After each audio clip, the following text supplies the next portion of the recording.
with a big knife. Off you go. This is very good, you're very professional. Soaking up the lumps and bumps really well, I find. How are you finding it on the board? I find the board is very flat and comfortable. Yep. And I feel I can ease very smoothly through this. That's fantastic, that. Oh, good man. Job done. Excellent. Right, let's quit while we're ahead. I think we've made the point. The Cube is one comfy car. Nissan says its asymmetric look has been created by design connoisseurs for design connoisseurs. Well, design connoisseurs obviously don't need a whopping great big boot because this is all there is. And they won't be winning awards either for this flimsy bit of material and strip of Velcro. But I'm not too bothered with that. What I am bothered with, though, are the options. One of which is this dashboard mat. And I quote, "We love this fluffy mat. Just run your fingers through it at traffic lights and you'll see what we mean." The cost, £22. £22! Then there's the simple, practical and hard-wearing bands that give you some extra storage space. £11.25. Or how about this Whirlpool hook? Again, Nissan puts a spin on it, saying this clever little feature keeps keys within easy reach. £25. Here's a tip. Save yourself £58 on daft accessories and get yourself down the DIY superstore. I bought hooks, rubber bands and an entire bath mat set for £5. Bargain.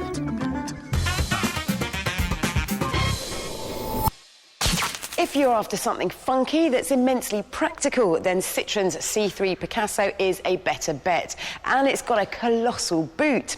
But if you want to stand out from the crowd of Minis and Fiat 500s out there, you love being stared at, and you're not too bothered about having a sharp handling motor, then the Nissan Cube is perfect.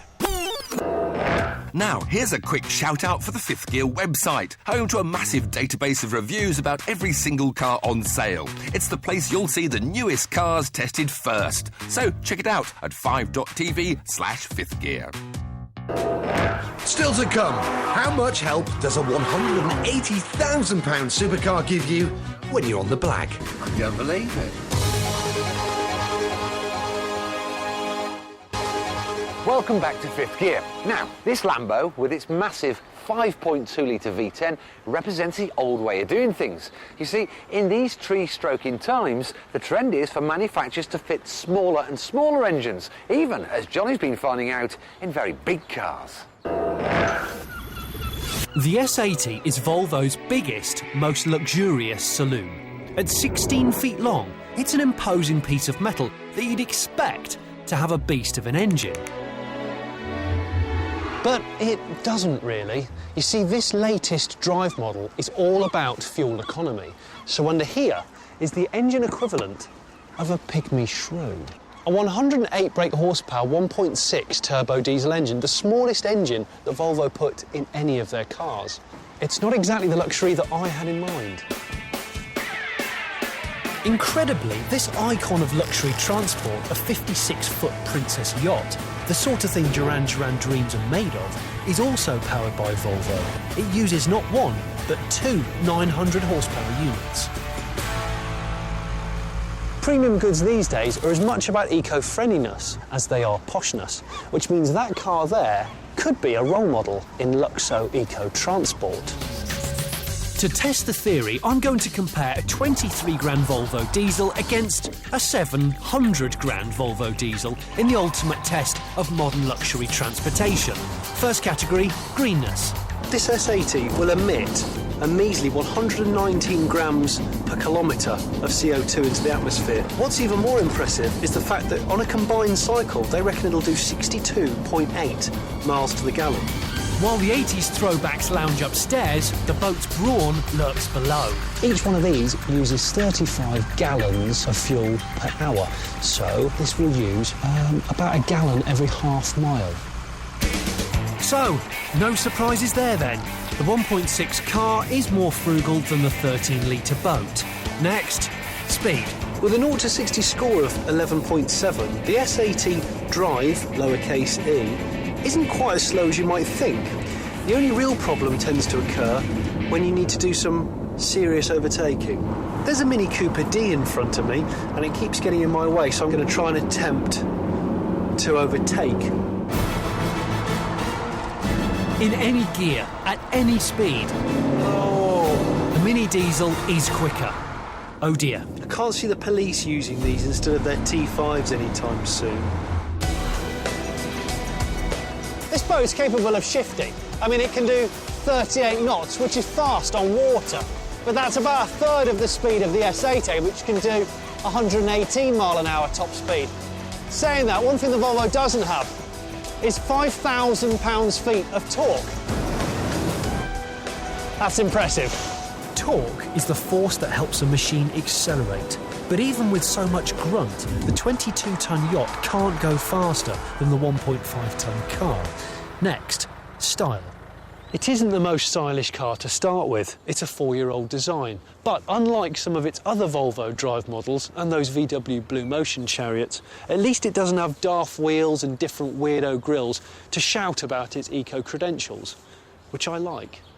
Same's true in here. You'd never guess there was a peasant spec 1.6 up front. The materials, design and ergonomics are top class. It's just a bit beige and has a whiff of Saga. But look at the boat. The leather chairs might be on par with the car, but the teak, stainless steel, glitzy fittings and awesome electric roof are in a different league. The boat wins the Style Award. But overall, which Volvo diesel technology do I think is the most modern form of luxury transport? Well, you may never quite forget you're driving a diesel, but thanks to this economy version's longer gearing and the S80's already comfortable ride, the car's refinement is surprisingly persuasive. They have gone quite a long way to convincing me that this can work, this sort of weird combination of utter thrift and a little sprinkling of luxury. Credit to Volvo, because what they've done with the S80 Drive is make something large and comfortable, but with an air of luxury about it, and something that means you don't have to live near a fuel station. Unfortunately, it won't make you feel like Simon Le Bon. At all. And so to the main event. To give it its full name, the Lamborghini Gallardo LP574 Superleggera. A 5.2-litre V10, 570 horsepower, 0 to 62 in 3.3 seconds, and a top speed of 202 miles an hour. So, should we kick it in the balls then?